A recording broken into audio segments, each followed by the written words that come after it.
Γεια σας παιδιά, πρώτο βίντεο στο δεύτερό μας κανάλι. Είναι τα εγγένεια του καναλιού μας. Ναι, είμαι τόσο χαρούμενος, δώρο αυτό το ποντίκι. Πλάκα κάνω, σιγά να σας δώσω δώρο το ποντίκι. Λοιπόν, είμαι πολύ χαρούμενος. Σε αυτό το θα πω κάτι στα γρήγορα.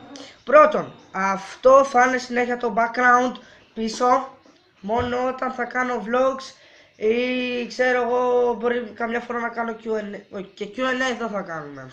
Τώρα άμα γίνει κάτι, φύγουμε από εδώ, όχι μετακομίσουμε, φύγουμε ενώ για μερικές μέρες. Για παράδειγμα, κάνα καλοκαίρι ξέρω εγώ και θέλω να κάνω. Τέλος πάντων, θα σας το εξηγήσω αυτό άλλη φορά. Το βιντεάκι θα είναι πολύ γρήγορο. Έχω ετοιμάσει άλλο ένα βιντεάκι vlogs που παίξαμε με τους φίλους μας χιονοπόλεμο, που θα το ανεβάσω σε λίγο.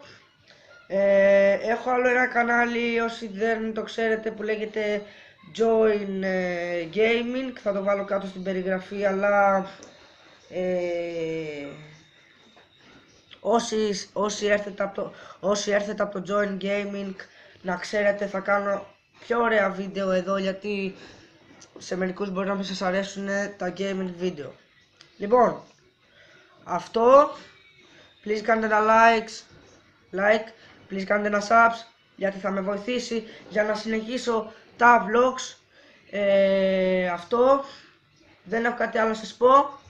Θα κάνω, κοιτάξτε, στα gaming βίντεο δεν χρειάζεται τόσο πολύ το editing, αλλά όταν κάνεις vlogs ή όταν κάνεις Q&A, το editing φαίνεται, αν το editing φαίνεται, έχεις κάνει ή όχι, είσαι καλός ή δεν είσαι.